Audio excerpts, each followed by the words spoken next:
Bonjour à tous. Voici un cours corrigé du devoir qui portait sur le chapitre 1, représentation du système d'information, et sur le diagramme événement-résultat.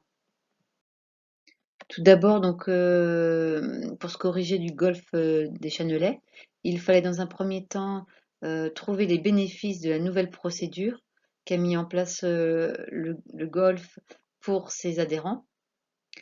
Et dans un deuxième temps, il fallait proposer une représentation de la nouvelle procédure pour les clients qui ne sont pas adhérents mais qui veulent réserver quand même un parcours. Alors, en fait, les bénéfices, c'était trouver les avantages tout d'abord pour le client, plus de souplesse, plus de rapidité, et donc ça entraînait augmentation de la satisfaction client, augmentation de la fidélité client. Et à ce moment-là seulement, vous pouvez dire que ça peut peut-être augmenter le chiffre d'affaires. Mais en aucun cas, il fallait juste expliquer la procédure. Il faut toujours se concentrer sur les avantages pour le client, mais aussi les avantages pour l'entreprise. Et là, pour l'entreprise, on avait du gain de temps pour Madame Andrieux, moins d'erreurs dans les réservations. Certains m'ont dit plus de visibilité sur le web, très bien, et donc une image de marque qui augmente. Et donc ça a pour conséquence augmentation de la productivité, donc quelque part réduction des coûts, puisqu'on gagne du temps. Gagner du temps, c'est gagner de l'argent. Et on a un client qui est rassuré par une meilleure image de marque et qui est donc à nouveau plus fidèle. Voilà pour les avantages pour le client et pour l'entreprise de la nouvelle procédure.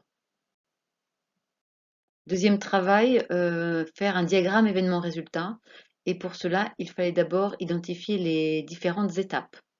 Donc dans le texte que je vous ai remis là, on identifiait 4 étapes. Donc il y a une création de compte où on teste le numéro de carte vert.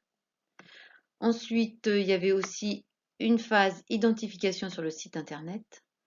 Une autre étape, choix du parcours avec le règlement. Certains me l'ont oublié, mais il y avait bien le règlement. Et enfin, dernière étape, qui est mettre à jour le planning du golf. Donc là, il fallait les remettre dans l'ordre. Et dans l'ordre, il fallait d'abord imaginer que le client allait d'abord se connecter pour s'identifier.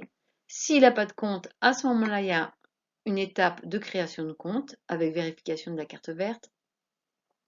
Puis ensuite, choix de l'horaire, règlement. Et dernière étape, par Madame Andrieux, mise à jour du planning. Donc là, je vais juste vous rappeler ce qu'il faut impérativement dans un diagramme événement-résultat. Tout d'abord, il faut bien identifier les acteurs impliqués dans la procédure. On en avait 3, le client, le site internet dans les golfs et Madame Andrieux. Ce qui donnait donc 3 colonnes à créer. Deuxième chose impérative, il faut à chaque fois qu'on retrouve, pour toute la procédure, à chaque fois un événement représenté sous forme d'un rond, qui est suivi d'une flèche, impérativement une flèche, pas un trait, et qui conduit à une tâche.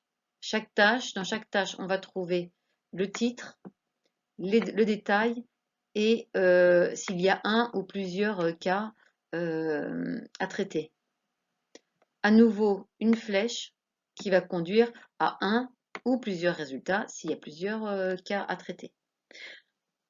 Donc ça, toujours respecter ces schémas. Toujours, il faut impérativement, quand vous avez fait toute votre procédure, vérifier que les tâches s'enchaînent. Donc là, ici, je vous ai mis une procédure de traitement de commande. Et là, on voit que tout le temps, il y a une procédure qui est continue avec des flèches et qui partent d'un événement de départ, le bon de commande, et qui finit sur un résultat final, l'envoi du colis, du bon de livraison et la facture au client. Voilà l'arrivée. Donc là, je vous ai mis ce qu'il ne faut pas faire, c'est-à-dire des ronds et des carrés où il n'y a aucune flèche. D'accord? Là, il faut quand même qu'on ait toujours un parcours bien identifiable de la procédure. Là aussi, j'ai vu des erreurs, c'est-à-dire qu'il faut bien identifier qui fait le travail. Donc certains m'ont mis, par exemple, authentification. C'est pas le licencié qui va le faire, c'est le site dans les golfs. Donc ne pas se tromper sur l'acteur. À ne pas faire non plus des flèches qui partent du descriptif de la tâche.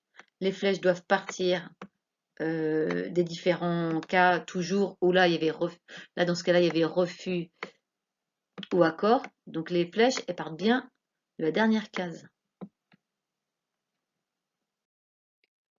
Alors, c'est pareil, on ne veut pas voir un rond qui mène à un rond. D'accord? Il peut y avoir une interruption seulement dans les colonnes d'acteurs extérieurs à l'entreprise. Hein, donc, je vous avais dit en cours, c'est soit les clients, soit en général les fournisseurs ou un prestataire externe. Et là, on peut effectivement imaginer qu'il y a des pointillés, puisque là, on n'est pas obligé de détailler les tâches. Mais ici, si on est dans l'entreprise, ici, il doit y avoir une tâche, c'est-à-dire un rectangle, voilà, avec un titre, le descriptif et un ou plusieurs cas. Enfin, dernière erreur que j'ai vue, c'est de finir votre processus par un rectangle, par une tâche. Hein, on est bien dans un diagramme événement-résultat, il nous faut aussi un résultat. Donc, essayez de trouver le nom d'un document qui a été finalisé. Dans notre devoir, c'était planning mis à jour. Mais ça pourrait être dans une autre procédure, une commande acceptée, une relance envoyée, une facture envoyée, etc. Voilà, c'est terminé pour ce diaporama. Merci.